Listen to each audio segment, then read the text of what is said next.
Buen día, ¿cómo les va? Hermosa mañana de un viernes aquí en la ciudad de Barranqueras. Soy el pastor Freddy Ferreira y hoy les quiero hablar de la perseverancia. La perseverancia es mantenerse constante en la prosecución, o sea, seguir, prosecución de algo que se comenzó, permanecer tras un objetivo. La palabra de Dios habla de la perseverancia en tiempos difíciles. Y cuando viene la prueba a tu casa, porque la prueba viene a tu casa, y es donde sos probado a fuego, pasado por el agua, por el valle de las sombras de la muerte, por lugares donde son inhóspitos para el cristiano, lugares donde te sentís desolado, te sentís entristecido, quebrantado. Y ese es el momento en que vos tenés que comenzar a aprenderte más fuerte de la palabra de Dios. El libro de Marcos capítulo 13, verso 13 dice lo siguiente: y serán aborrecidos de todos por causa de mi nombre, mas el que persevere hasta el fin, éste será salvo. La persecución viene por parte del diablo, de hombres usados por Satanás, mujeres usados por Satanás. Entonces, nosotros tenemos que ser conscientes que ese es el momento en que tenemos que prendernos de la mano del Señor y decirle: Señor, yo no me suelto, yo no me bajo de este barco, yo estoy subido en el arca que se llama Jesucristo y no me quiero bajar, Señor. ¿Por qué? Porque tenemos que perseverar en nuestra fe como cristianos. Hay personas que ante la primera tormenta aflojan, se van, se mandan a mudar, dicen: no, esto no es para mí, yo no nací para esto.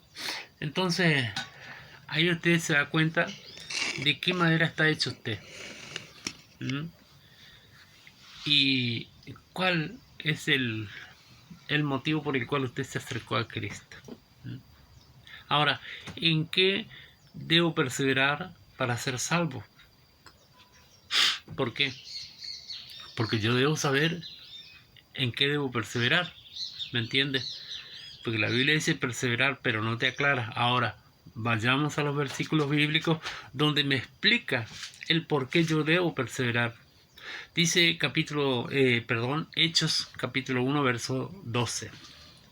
Entonces volvieron a Jerusalén desde el monte que se llama del Olivar, es el monte de los olivos, el cual está cerca de Jerusalén, camino de un día. O sea que caminaron 24 horas. En realidad no son 24 horas, sino de las 6 de la mañana que salía el sol hasta las 6 de la tarde, que era que bajaba el sol en Israel. Ese era camino de un día, que es la mitad de 24 horas. Y el verso 13 dice: ya en Jerusalén subieron al aposento alto donde vivían con los apóstoles. Y luego nombra a los apóstoles que vivían ahí. Y todos ellos perseveraban unánimes en la oración y en el ruego, con las mujeres y con María, la madre de Jesús, y con los hermanos de Jesús. Y ahí hay que hacer una aclaración. Los primeros cristianos vivían en comunidad. O sea, en comunidad es en un lugar donde se reunían a vivir. Muchos dirían un barrio, un alquiler, un conjunto de casas. Ahí vivían ellos, todos juntos, unánimes. ¿Por qué? Porque compartían todo, ¿me entiendes? Pero dice que perseveraban en la oración y en el ruego delante de Dios. Ahí usted se da cuenta en qué debe usted y yo perseverar para no perder el hilo de esta perseverancia. Debemos ser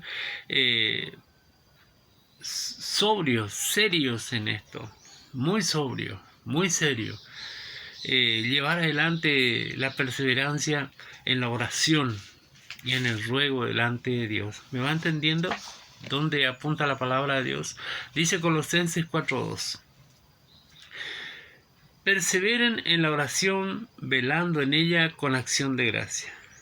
Nuevamente vuelvo a insistir la palabra de Dios, que nosotros tenemos que ser insistentes en la oración. La palabra de Dios dice que Elías era un hombre sujeto a pasiones, pero era perseverante en la oración, y Dios escuchó su oración y le respondió. Y por 3 años y medio no llovió sobre Israel, y cuando él oró, dice que volvió a llover, ¿entiende?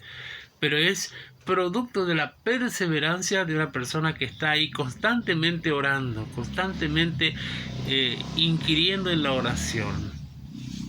Y dice con acción de gracia, o sea, yo tengo que estar delante de Dios agradeciéndole: Señor, yo te agradezco por este día. Yo te doy gracias por esta situación. Gracias porque sé que voy a salir en victoria. Gracias, Señor, porque tú eres santo. Gracias, Señor, porque tú eres todopoderoso y para ti no hay nada imposible. Gracias, Señor, por tu misericordia. Gracias, Señor, porque tú haces que llueva en esta ciudad. Señor, gracias porque ha cambiado el clima, Señor. Aún en contra del pronóstico de los hombres, Señor, tú has cambiado el clima. Así es la acción de gracia cuando uno va orando. Y luego dice el verso 3 de Colosenses 4: orando también al mismo tiempo por nosotros, para que el Señor nos abra puerta para la palabra, a fin de dar a conocer el misterio de Cristo, por el cual también estoy preso, decía Pablo. La oración debe estar acompañada de una intercesión, es interceder delante de Dios por el alma de aquellos que están predicando la palabra, pero aquellos que predican el evangelio de salvación. ¿Me entiende, mi hermano? La oración es una herramienta de guerra, un elemento de combate que abre caminos. Ahí dice, para que se abran puertas para predicar la palabra, decía el verso 3. Orando al mismo tiempo por nosotros. ¿Usted sabe cuánto hace falta personas que oren a favor del pastor para que se abran puertas y se pueda predicar el evangelio? Hay años y años y años que el pastor está sentado en su iglesia y nunca sale a predicar, solo predica en su templo. No recibe un mensaje de parte de Dios para llevar a otras ciudades, a otros pastores, a otro pueblo, ¿entiende? A otra nación. Están sentados y es por falta de gente que se ponga la camiseta y diga: yo voy a orar por este hombre, yo voy a interceder por este hombre. A mí me ha tocado orar por muchos hombres que hoy están sirviendo en el altar y están viajando. Y ellos ni saben, porque es así. Hay veces que uno no le dice por temor a la respuesta, porque hay hombres que no se dan cuenta y son soberbios y creen que es porque ellos son buenos tipos delante de Dios que Dios los lleva a predicar a las naciones. No, es porque hay gente que ha estado orando por tu vida antes, aún aquellos que se entregaron a Cristo hoy y están en las iglesias. Su abuela, su bisabuela eran cristianos y ellos ya oraban a favor de esa generación para que esa gente se convierta a Cristo y hoy sean predicadores del evangelio. ¿Me entiende? Yo soy consecuencia de gente que ha estado orando por mí, la familia Gandola, Ricardo, Mirta, Jordina, Javier, mi hermano en Cristo, a quien amo con todo mi corazón. Y siempre le mando un fuerte abrazo y saludo porque a través de su vida yo conocí a Cristo. Una persona muy difícil era yo, pero Cristo puede aún con los indomables, ¿me entiende? Ahora hay otra perseverancia que tenemos que tener, la doctrina de los apóstoles. Dice Hechos capítulo 2 verso 42: y perseveraban en la doctrina de los apóstoles, en la comunión unos con otros, en el partimiento del pan y en las oraciones. La doctrina de los apóstoles está basada en la palabra de Dios. Está basado en el Antiguo Testamento, porque hasta ese momento en el Nuevo Testamento no se escribía todavía. ¿Entiendes? Entonces, bajo la gracia, bajo la salvación que es gratuita, bajo la unción del Espíritu Santo, se dejó de lado todo lo que sea sacrificio de sangre en el altar para poder seguir la palabra de Dios conforme a como Dios deseaba. Usted va a ir viendo a medida que yo le voy contando aquí a través de la palabra de Dios que estos hechos son reales, de que ellos predicaban el Antiguo Testamento, pero las cosas que hacían que tu vida cambie, porque ya los sacrificios había dejado de lado, porque el templo no había más.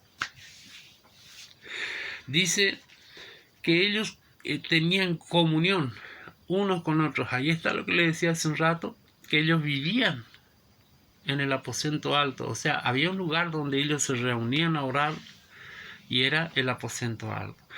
Y vivían en comunidad.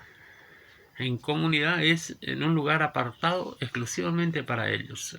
Usted se va, por ejemplo, a Estados Unidos, o se va a Israel, o se va a cualquier otro país, y usted se va a la colonia de los argentinos. ¿Por qué? Porque ahí todos hablan español, o sea, castellano. Todos tienen la misma costumbre, porque son de la nación argentina. Y bueno, lo mismo pasaba con los cristianos en aquel tiempo.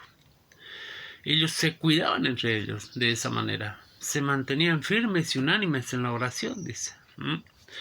Y el otro es el partimiento del pan. Ellos compraban algo y todos comían lo mismo. ¿Por qué?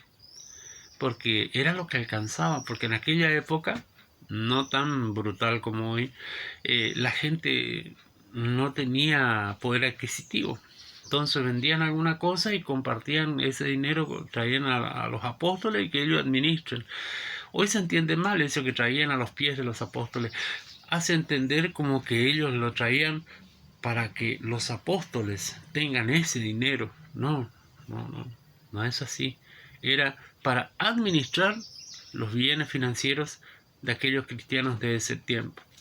Pero hoy tenemos una sarta de gente que quiere mantener el dinero en su bolsillito y de ahí administrar. Miserables, ratas, no son hijos de Dios, son personas totalmente alejadas de la verdad de Dios. Dice, y en las oraciones, sí o sí, los cristianos oraban todos juntos, eran uno solo orando a favor de esto. Hechos 26-22. Pero habiendo obtenido auxilio de Dios, dice Pablo, dice el escritor, persevero hasta el día de hoy dando testimonio. Escuchá lo que voy a leerte. A pequeños y a grandes, o sea, a ricos y a pobres. No diciendo nada fuera de las cosas que los profetas y Moisés, ahí está, confirmando lo que te estoy diciendo, dijeron que había de suceder. O sea, ellos se manejaban por la Torá. ¿Me entiendes? Ahí dice, Hechos capítulo 26, verso 22, que ellos se manejaban con las cosas que los profetas y Moisés dijeron que habría de suceder. ¿Entiendes? No como hoy que te dicen, no, yo estoy bajo la gracia, el Antiguo Testamento a mí no me corresponde. No, mentira. Ese es un engaño. ¿Entiendes? Ese es un evangelio que no existe. ¿Por qué? Porque toda la palabra está hecha para nosotros los cristianos, toda la palabra. Lo que se dejó de lado fueron los sacrificios. Y luego dice el capítulo 13 de los Hechos, verso 43, y despedido la congregación, muchos de los judíos y de los prosélitos piadosos siguieron a Pablo y a Bernabé, quienes hablándoles le persuadían a que perseverasen en la gracia. O sea, que dejen de lado ya el ir al templo a ofrecer sacrificio, a pagar a la palomita, a pagar el güey, a pagar el burrito, a pagar todo ese tipo de sacrificios que incluía sangre, porque el sacrificio perfecto lo hizo Jesucristo en la cruz del Calvario, ¿me entiende? Él es el Cordero Pascual perfecto, sin mancha delante de Dios.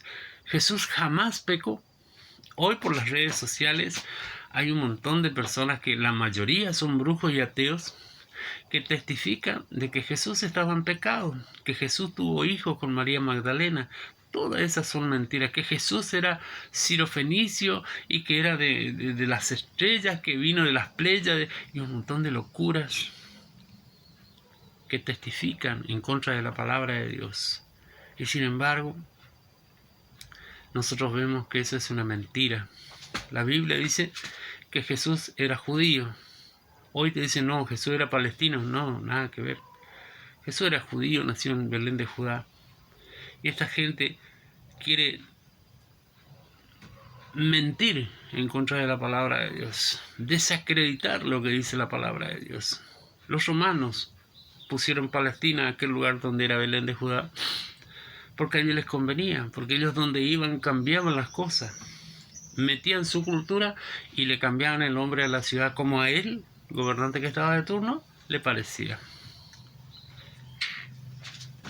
Luego dice la palabra de Dios en el capítulo 15, verso 28 en adelante de los Hechos, porque ha parecido bien al Espíritu Santo, escucha lo que te voy a contar, y a nosotros, o sea, a los apóstoles, no imponer ninguna carga más que estas cosas necesarias, que se abstengan de lo sacrificado a los ídolos. O sea, vos como cristiano no podés ir a comer un asado en la fiesta de San Expedito, o en la fiesta de San La Muerte, sentado piola ahí en la mesa comiendo asado,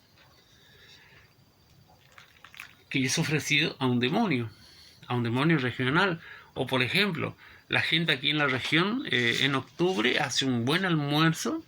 Yo descubrí que hay cristianos que lo hacen encubiertamente el 1 de octubre al Caraí Octubre, que es un demonio regional.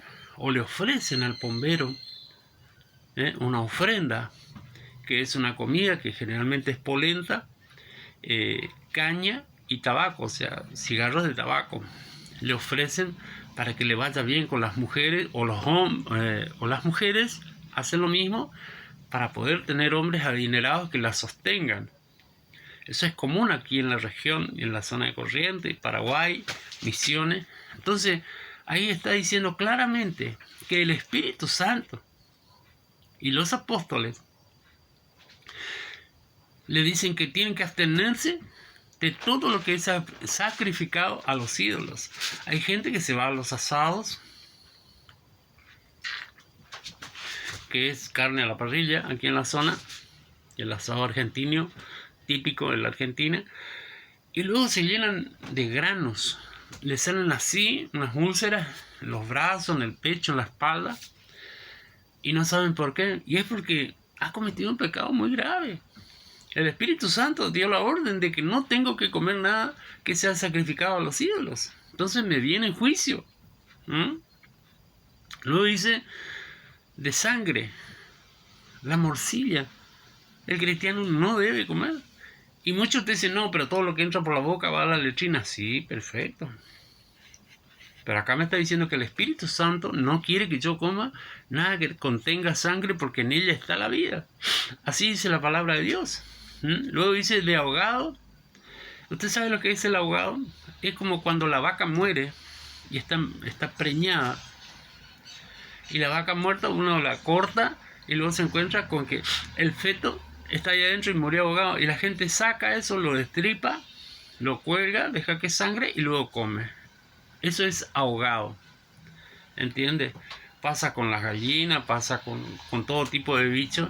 Entonces yo no puedo comer eso, porque a Dios no le agrada, al Espíritu Santo no le agrada. Aquí en la zona le llamamos tapichí a eso. Es una carne tierna, es algo riquísimo, pero no se puede hacer, porque al Espíritu Santo no le agrada. Y luego dice de fornicación. En la fornicación incluye todo tipo de relación sexual fuera del matrimonio, o yo soltero no puedo caer en fornicación. Yo me tengo que cuidar para Dios. Yo tengo que ser un hombre que no tenga fama de mujeriego o de hacerme el solterito cuando ando por ahí, ¿entienden? Y luego dice ahí la palabra de Dios en Hechos 15:29, de las cuales cosas, si se abstienen, hacen bien. Y luego dice, pásenla bien. O sea, pórtense bien. Dejen de andar molestando. Dejen de andar metiéndose en problemas. Dejen de andar inventando cosas. Ya les dejé escrito lo que hace falta. ¿Me va entendiendo, mi hermano? Dice Mateo 22:37. Jesús dijo, fíjate, hay dos mandamientos que Jesús dio. 613 mandamientos tenía Israel. Y Jesús le hizo así de simple. Jesús dijo, amarás al Señor tu Dios con todo tu corazón, con toda tu alma y toda tu mente. Porque ahí es donde se desarrolla la batalla, en tu cabecita. Tu corazón es de Cristo, porque vos lo aceptaste a Cristo en tu corazón. Tu alma le pertenece, porque Él es el dueño al haber entrado a tu vida. Pero el problema es tu cabeza, las cosas que vos pensás, las cosas que vos planeas en tu cabecita. Las dudas que tenés en tu cabeza a causa de tus pensamientos negativos o de las cosas que vos escuchás que producen en tu vida un pensamiento negativo. El pensamiento negativo es algo tremendo. Te puede desbaratar el ministerio. Te puede hacer creer a vos de que vos no fuiste llamado por Dios. Porque viene el diablo y te sopla a la cabeza pensamientos o los demonios y hacen que vos desistas, pierdas la perseverancia en las cosas de Dios. Fíjate vos qué inteligente que era Jesucristo en esa área. El verso 38 dice, este es el primer mandamiento y más grande, el amar a Dios sobre todas las cosas. El segundo, el verso 39, amarás a tu prójimo como a ti mismo. Así es simple. Lo que a vos te gustaría, o sea, como a vos te gusta que te traten, así tenés que tratar a los demás. Y ahí se resume la ley y los profetas. Toda la ley, los 613 mandamientos, ahí están puestos. En ese segundo mandamiento que dejó Jesús. Si vos te pones a leer, hay 613 bendiciones para tu vida. Y ahí es donde vos tenés que entender que se resume en solo tratar bien a tu prójimo, a tu esposa. Es tu primer prójimo más cercano, tu esposo, tus hijos, tus hijas. Hay gente que se enoja, güey, esta mujer no se casa, no se manda a mudar, me tiene podrido. Así dicen de los hijos. Maldicen la vida de los hijos. No, usted tiene que bendecir. Yo te doy gracias, Señor, con acción de gracia. Gracias por la vida de mi esposa. Gracias por la vida de mis hijos, de mis hijas. Los bendigo en el nombre de Jesús, Señor. Tú me has dado hijos de bendición, hijos de prosperidad, hijos que en mi vejez van a estar a mi lado, cuidándome, atendiéndome, Señor. Porque esa es la verdad. Tenés que aprender a sembrar en la vida de tus hijos. ¿Entendés? Y tus hijos con el tiempo van a ser corona de honra para tu vida. Porque no tenés otro, no va a venir el hijo del vecino. Muy difícil que venga el hijo del vecino a atenderte. Va a venir una o dos veces, pues ya te va a decir, ¿sabes qué? Mira, fíjate si esto lo puede hacer tu hija o pagame. ¿Entendés? Entonces, yo tengo que ser una persona que sabe sembrar en la vida de los hijos, en la vida de las hijas. Porque los únicos que van a correr por tu vida son tus hijos. ¿Entendés, hermano? ¿Entendés, hermana? Entonces, amarás a tu prójimo como a ti mismo. Luego dice Santiago 1:25. Mas el que mira atentamente en la perfecta ley, ¿escuchaste lo que te digo? La libertad y persevera en ella, no siendo solo uno que la escucha y luego se olvida, sino uno que la pone en práctica. Serán ustedes bienaventurados en practicarla. O sea, a mí me va a ir bien si yo pongo en práctica la palabra de Dios. Hoy la gente corre detrás del apóstol fulano, del pastor fulano, del profeta fulano. Pero resulta que dejan de lado la palabra de Dios. Le rinden pleitesía y lealtad a un hombre que está propenso a caer, propenso a perder, propenso a dejar su vida. ¿Por qué? Porque el pastor muchas veces no va a venir a tu casa. Y más si es una iglesia multitudinaria. ¿Entendés? Pero Dios pone gente cerca tuyo que va a ir a tu casa a orar por tu vida, a orar para tu prosperidad, para que Dios abra puertas, para que a vos te vaya bien. Esas son las gente que pastorean tu vida. ¿Me entendés, mi hermano? Dios siempre pone gente cerca tuya. Así dice acá Santiago 1:25. Mas él dice, mas el que mira atentamente en la perfecta ley, o sea, en la palabra de Dios, porque la palabra de Dios es ley, porque ella se cumple a rajatabla. Usted ve cómo se va cumpliendo las profecías mesiánicas, las profecías donde se habla de la venida de Cristo, del arrebatamiento de la iglesia, y se están cumpliendo, ¿me entienden? Entonces yo soy bienaventurado en practicarlo. Y con esto cierro. Romanos 2:7. Vida eterna a los que perseveran en hacer el bien y buscan gloria y honra e inmortalidad. O sea, yo tengo que ser perseverante, porque el que persevera hasta el final, dice, recibe la vida eterna. O sea, su alma es salvada por Cristo, porque ha perseverado en la palabra de Dios. ¿Me entiende, mi hermano? Deje de lado cualquier fábula, cualquier mentira, cualquier engaño que le hagan, le digan. Usted tiene que seguir la palabra de Dios, ponerla en obra, practicar lo que dice la palabra de Dios. Entonces ahí va a hacer florecer su vida. Usted va a ser como árbol plantado junto a un río, el cual da su fruto a su tiempo de vida. ¿Me entiende? Que Dios le bendiga mucho, que Dios le bendiga muchísimo, y espero que esta palabra sea de mucho aliento para usted. Soy el pastor Freddy Ferreira y me despido de usted.